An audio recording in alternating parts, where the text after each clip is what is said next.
क्या फायदा?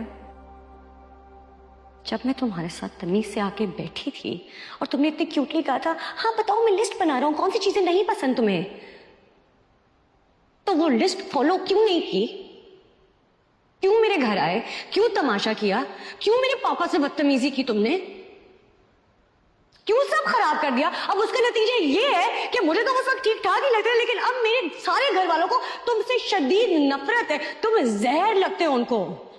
और अगर तुम मुझे अब पसंद भी हो तो उसका हम कुछ कर नहीं सकते क्योंकि तुमने सब तबाह कर दिया है। सो प्लीज अब मुझसे दूर रहो तुम मुझे पसंद करती हो? हाँ करती हूँ पसंद। मुझे नहीं पता कैसे, क्यों मुझे तुम्हारे जैसा लड़का क्यों पसंद आएगा, लेकिन अब आगे और अजीब तुमने क्यूट हरकतें की हैं और अब मुझे पसंद आ गया। मुझे नहीं पता अब क्या करना है इसका। मेरे सामने हो?